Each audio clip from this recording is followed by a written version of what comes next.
오늘 하나님이 주신 말씀은 에베소서 2장 1절부터 10절까지 말씀입니다. 신약 311페이지 에베소서 2장 1절로 10절까지의 말씀입니다.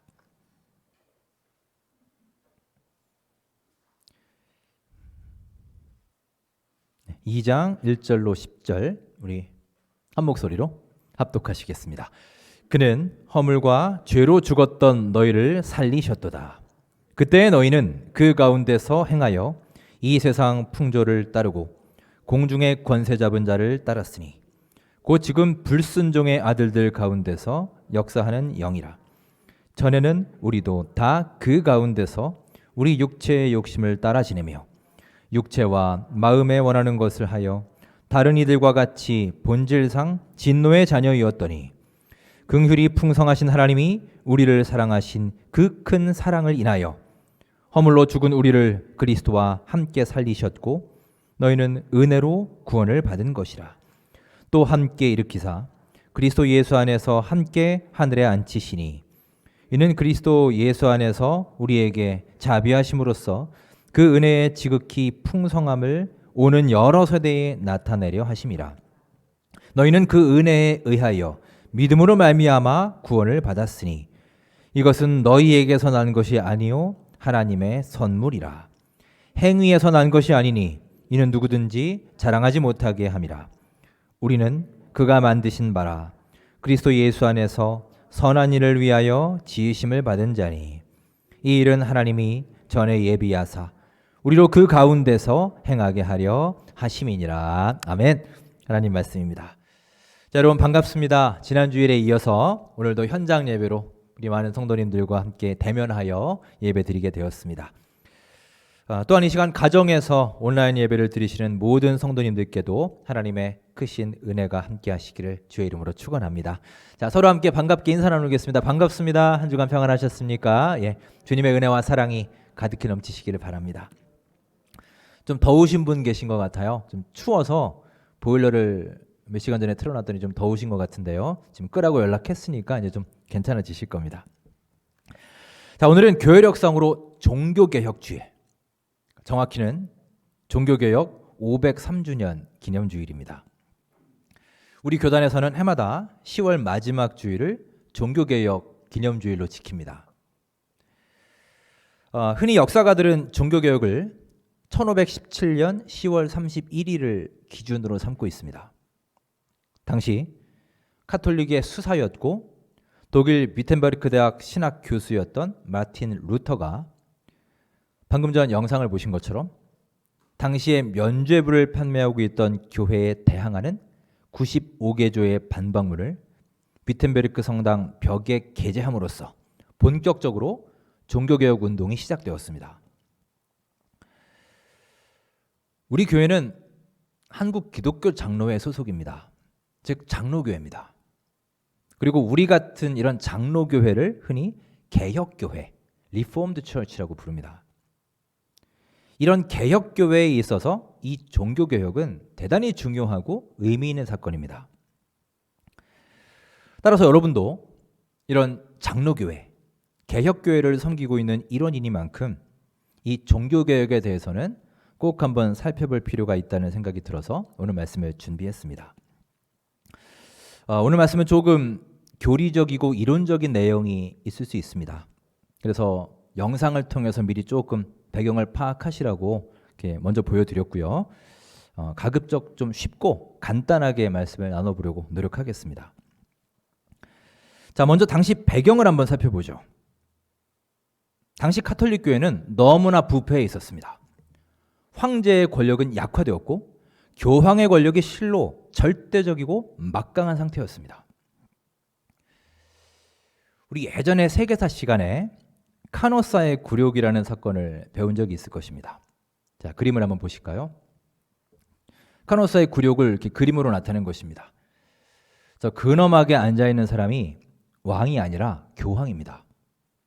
그리고 그 앞에 무릎 꿇고 있는 사람이 황제예요. 저 그림 한 장이 많은 것을 보여주지 않습니까? 당시 신성 로마 제국의 황제인 하인리 4세가 교황 그레고리오 7세 앞에 무릎을 꿇은 사건입니다. 이 정도로 교황의 권력이 세속 권력을 완전히 능가할 정도로 엄청난 파워를 갖고 있던 그런 시대입니다. 자, 그런데 여러분, 예나 지금이나 비슷하지만 권력이라고 하는 것은요, 금력과 밀접한 관련이 있습니다. 지금도 그렇지 않습니까? 권력이 있는 곳에는 늘 돈이 따라오게 되어 있어요. 그리고 많은 경우에 금력을 갖게 되면 타락하고 부패하기 마련입니다. 거의 대부분 그렇습니다. 당시도 예외가 아니었습니다. 루터 시대의 교황은 엄청난 파워를 갖게 되었고요. 그의 이 권력은 여지없이 금력으로 연결되었습니다. 권력과 돈의 맛을 들인 사제들은요, 신도들의 눈을 가리우게 되었고 성경에도 없는 각종 교리와 관행들을 끊임없이 자기들 마음대로 생산해냈습니다. 그 대표적인 것이 바로 아까 영상에서 본 면죄부였습니다. 이 면죄부야말로 당시의 교회가 얼마나 부패했는지를 보여주는, 여실히 보여주는 대표적인 현상입니다.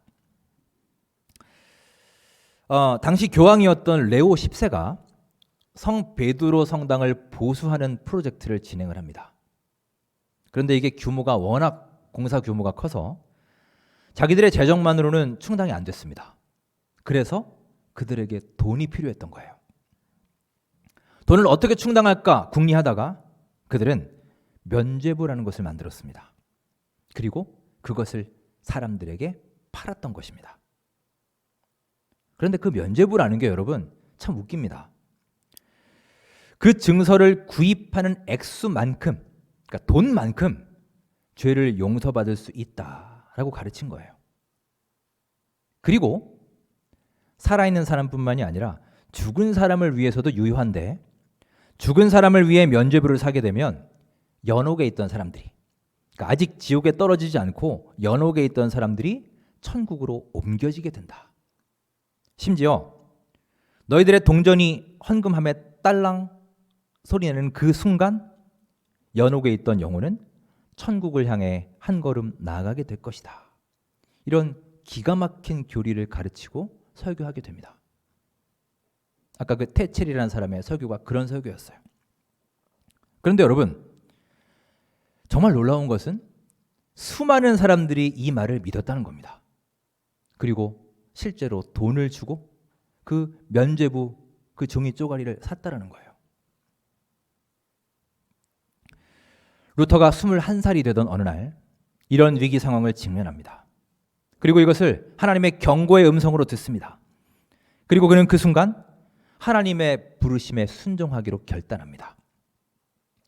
그래서 그는 수도원에 들어갔고요. 거기서도 워낙 명석하고 부지런하여 수도사로서도 큰 명성을 얻게 됩니다. 그는 마침내 신학 박사가 되었고 위텐베르크 대학의 신학 교수가 되었습니다. 자, 그는 성경을 연구합니다. 그리고 당시 교회에서 가르치던 그 수많은 교리들 중에 상당 부분이 성경에 전혀 근거하고 있지 않다는 것을 발견해냅니다. 그는 모른 척할 수가 없었습니다. 하나님 앞에서 자신의 양심을 속일 수 없었어요. 특히 이 면죄부를 팔기 위해 자기들 마음대로 조작한 교리들에 대해서 그는 견딜 수가 없었습니다. 그는 며칠 밤을 새서 자신의 생각을 정리합니다.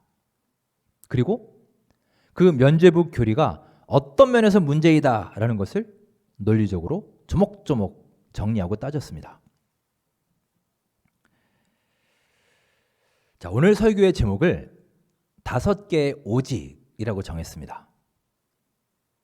루터와 당시 종교개혁자들이 제기했던 여러 가지의 문제들을 간단하게 집약하고 요약하면 바로 이 제목처럼 5개의 오직, 즉 오직으로 시작하는 5개의 문구로 정리할 수 있습니다. 이것을 가리켜 소위 The Five Solas라고 합니다. 자, 그림을 한번 볼까요? 위에 제목이 나와 있죠. The Five Solas. 솔라라는 말이 라틴어인데요. 영어로는 only라는 뜻입니다. 우리말로 오직이에요. 즉 5개의 오직들이라는 의미죠. 자, 이 5가지를 한번 정리해 보겠습니다. 여러분 잘 한번 보십시오. 자, 위에부터 볼까요? 첫째, 솔라 스크립트라. 오직 성경이란 뜻입니다. by scripture alone이란 뜻이에요. 두 번째, 솔라 피데. by faith alone. 오직 믿음입니다. 세 번째, 솔라 그라티아. 오직 은혜입니다. 네 번째, 솔루스 크리스투스. 오직 그리스도입니다. 마지막 다섯째, 솔리 데오 글로리아. 오직 하나님의 영광입니다. 오직 하나님께 영광이에요. 루터뿐만이 아니라 당시 스위스의 개혁자였던 켈빈, 치빙글리, 또 영국의 존 낙스 역시 그동안의 이런 잘못된 전통 교리를 다 내려놓고 복음의 핵심이 되는 이 5가지 원리를 꽉 붙들어야 한다고 주장했습니다. 그리고 이 5가지가 종교개혁의 가장 중요한 핵심 가치였습니다. 자, 오늘은 이 5가지의 원리, 5가지의 오직에 대해서 우리 간단하게 살펴보겠습니다. 그 첫 번째 원리는 바로 오직 성경입니다. 솔라 스크립트라. 우리의 믿음과 실천의 유일한 기준이 바로 성경이 되어야 한다는 것입니다. 무슨 그런 당연한 말씀을 하십니까? 생각할 수 있지만 여러분, 중세 시대는 그렇지 않았습니다. 하나님의 말씀보다 교황의 한마디 말이 더 권위 있게 받아들여지던 시대예요. 때로는 전통이 그러했고 때로는 유명한 신학자의 주장이 성경보다 훨씬 더 중요하게 여겨졌습니다. 그래서 여러분, 성경 어느 곳에도 나오지 않는 면죄부라는 정말 듣도 보도 못한 증서를 팔아서 사람들에게 돈을 받고 죄를 사해 주었던 거예요. 여러분 참 신기하고 이상하지 않습니까? 아무리 사람들이 무지해도 어떻게 이런 일이 가능했을까? 그런데 여러분, 그 이유는 간단합니다. 그것을 명한 교황의 말이 성경의 권위를 능가했기 때문이에요. 교황의 파워가 성경의 파워보다 컸기 때문입니다. 여러분, 이렇게 다른 누군가가 성경의 권위를 밀어내고 그 자리를 대신 차지하게 될 때 이런 우매하기 짝이 없고 어이없는 일들이 우리의 삶에 일어나게 되는 것입니다. 역사가 이걸 보여줍니다. 실제로 이런 일이 일어났던 거예요.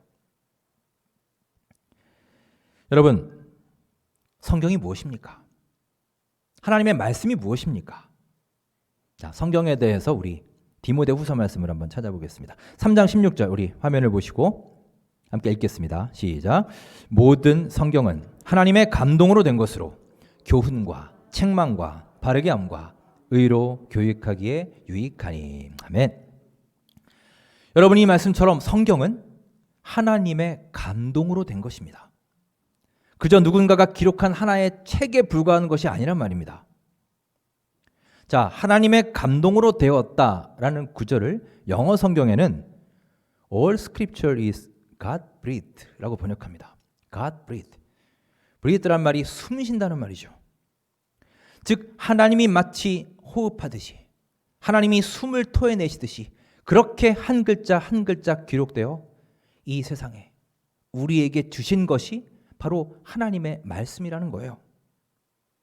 따라서 여러분, 성경은 하나님의 호흡과 숨결이 담겨 있는 것이기에 세상의 그 어떤 것으로도 대체될 수 없는 커다란 가치를 갖고 있는 것입니다.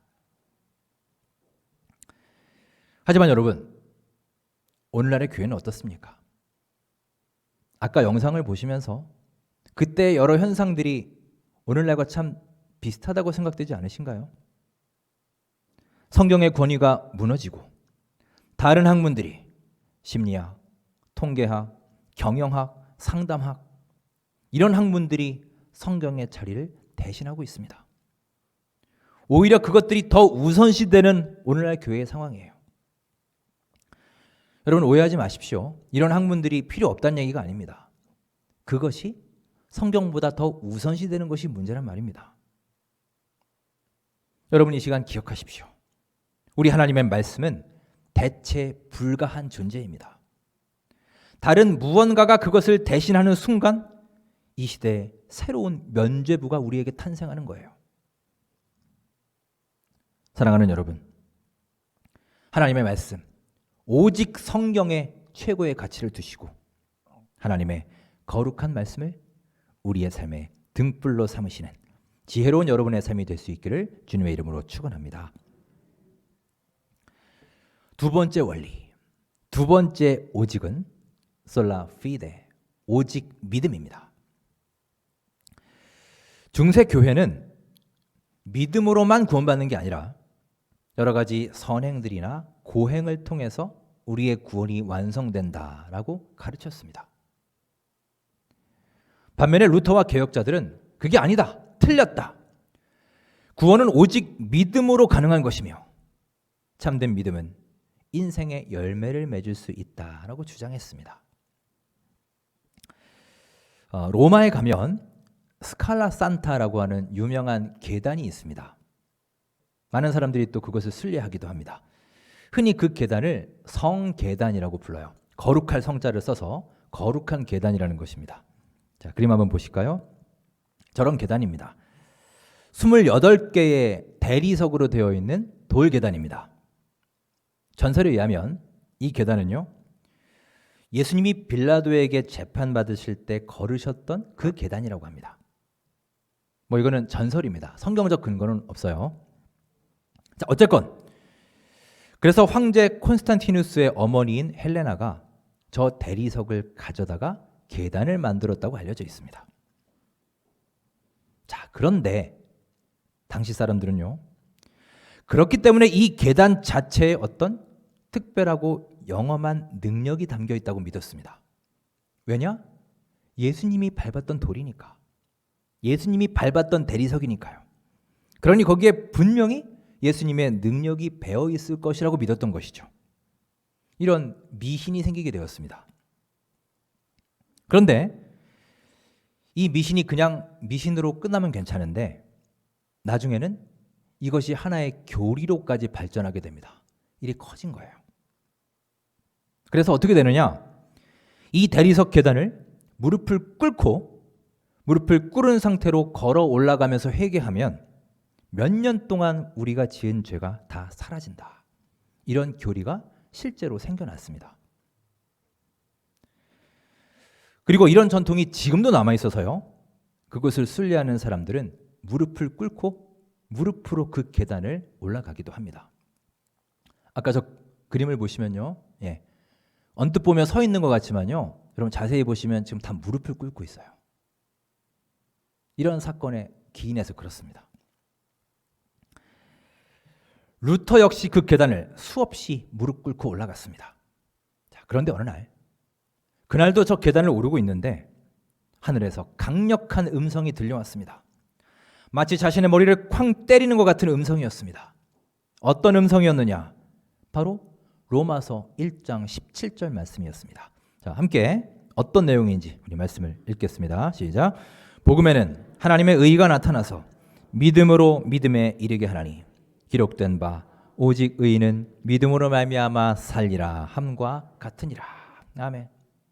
이 음성이 강력하게 그에게 다가온 것입니다. 이따 우리 결단 찬양으로 함께 할 텐데요, 오직 믿음으로 라는 유명한 찬양을 아실 겁니다. 그 찬양의 가사와 같습니다. 오직 의인은 믿음으로 말미암아 살리라. 그 음성을 듣는 순간 루터는 자리에서 벌떡 일어났습니다. 그리고 그 계단을 무릎 꿇지 않고 걸어서 내려옵니다. 그 계단을 돌아서 걸어 내려오는 루터의 마음에는 죄인이 예수 그리스도의 십자가 은혜로서 거듭나게 된다라는 것에 대한 확신이 생겼습니다. 이제는 저 계단 따위에 무슨 영험한 능력이 있어서 나를 구해주고 내 죄를 사하는 것이 아니라는 거예요.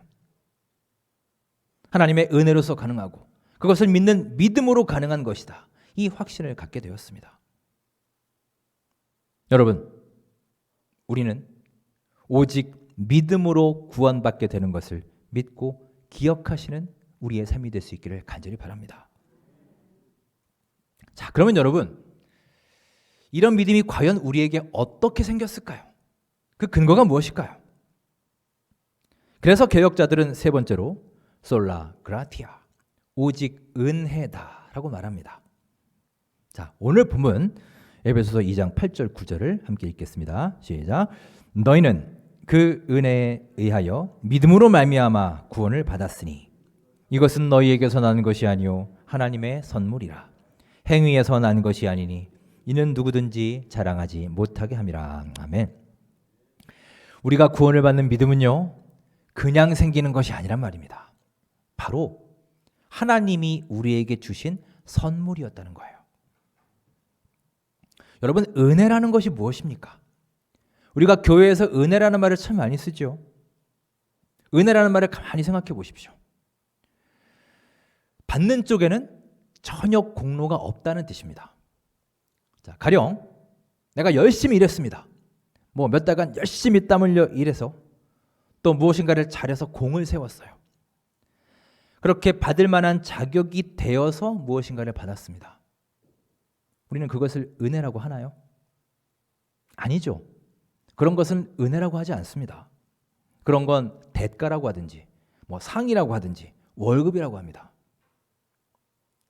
내가 받을 만한 자격이 없음에도 전혀 공로가 없는데도 오직 주는 사람의 호의와 뜻으로 받게 되었다는 것이 바로 은혜예요. 여러분, 우리가 받은 구원은, 예수 그리스도를 통해 받은 구원은 바로 이런 것이라는 말입니다. 아무런 조건 없이 여러분 한 명 한 명에게 부어주시는 우리 하나님의 은혜임을 기억하시기 바랍니다. 그래서 오늘 본문에 은혜를 하나님의 선물이라고 하는 거예요. 오늘 본문 1절부터 3절까지를 보시면 우리의 이전의 모습을 보여줍니다. 즉 예수님을 알기 전에 우리가 어떤 상태였는지를 보여주고 있어요. 세상 풍조를 따르고 불순종했고 본질상 진노의 자녀였다고 합니다. 여러분, 우리가 이런 상태였습니다. 그런데 여러분, 그런 우리에게 하나님께서 구원의 길을 열어주셨습니다. 내가 그럴 만한 자격이 있어서 그런 게 아니에요. 능력이 있어서 그런 게 아닙니다. 오직 하나님의 은혜 때문에 우리는 그 자격을 얻게 된 것입니다. 여러분, 4절에 보시면 우리 개역 성경에는 지금 빠져 있는데요, 다른 버전의 성경에는 다 들어가 있습니다. 헬라어 원문에는 그러나라는 뜻의 접속사 데가 들어가 있고요, 세번역 성경에도 그러나가 들어가 있습니다. 영어 성경에도 but이 들어가 있습니다. 여러분, 여기서 이 그러나라고 하는 접속사가 대단히 중요합니다. 우리는 이전에는 진노의 자녀였지만 그러나 이제는 하나님의 은혜의 자녀가 된 것입니다. 우리가 전에는 죽음의 길을 걸어갔지만 그러나 이제 생명의 길을 걷게 되었습니다. 여러분, 우리의 믿음은 이 그러나의 믿음임을 기억하시기 바랍니다. 사랑하는 여러분, 우리는 그리스도 밖에서 살아갈 때는 절망적인 사람이었습니다. 그러나 우리는 지금 그리스도 예수 안에 들어오는 순간 소망을 가진 사람이 되었습니다. 여러분, 예수님을 통해 구원의 길이 열리는 과정에서 우리 인간이 한 일은 아무것도 없습니다. 전적으로 하나님이 주신 은혜였어요.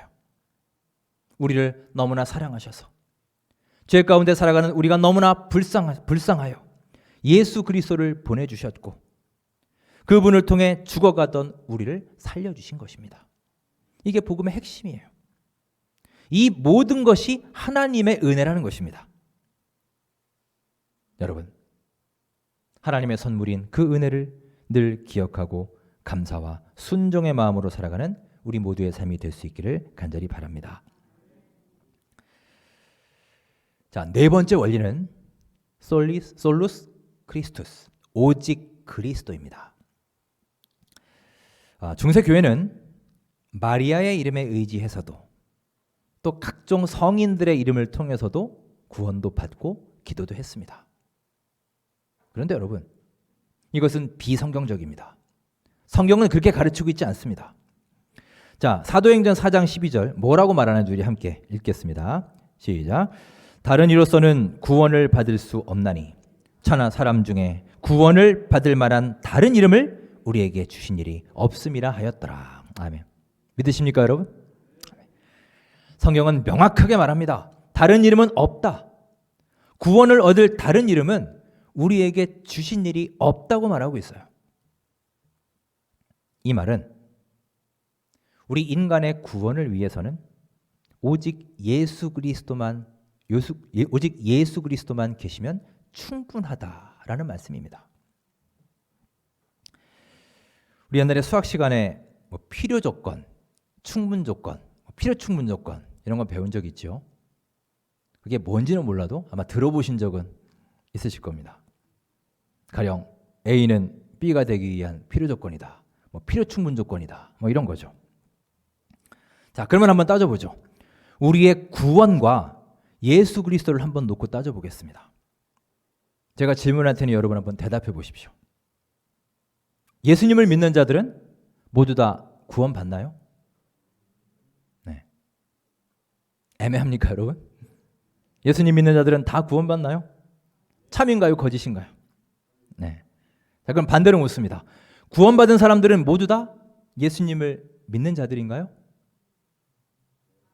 네. 거꾸로 하니까 또 애매한가요, 여러분? 네.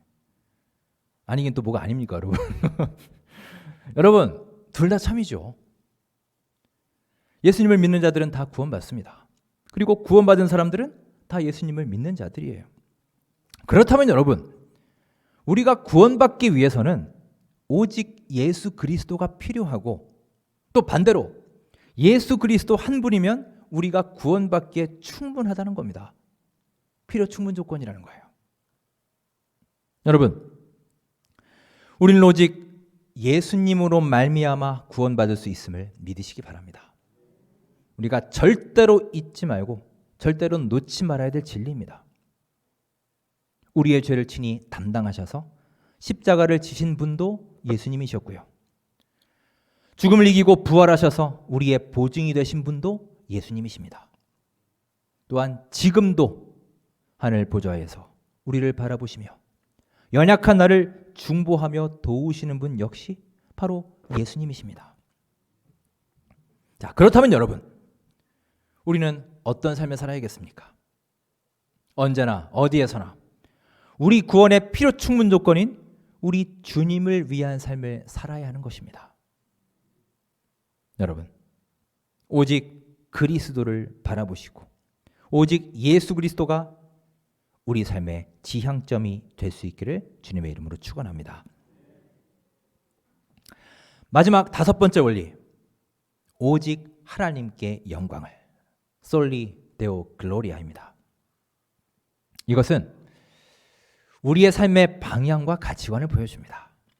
즉, 모든 것은 하나님으로부터 온 것이며 따라서 우리는 모든 영광을 우리 주 하나님께 돌려야 한다라는 고백이에요.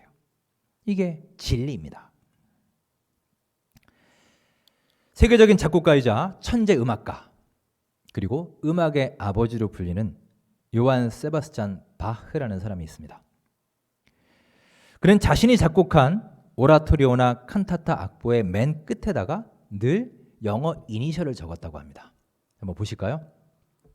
그 악보를 이렇게 찍은 건데요. 저 악보 중앙 부분에 보면 영어 알파벳을 뭐라고 써 있죠? 네, 워낙 좀 날려 쓰기도 했고 필기체로 써서 그냥 쉽게 보이진 않지만 뭐라고 쓴 것 같으세요, 여러분? 네, SDG라고 썼습니다. SDG 무슨 뜻일까요, 여러분? 방금 얘기했잖아요.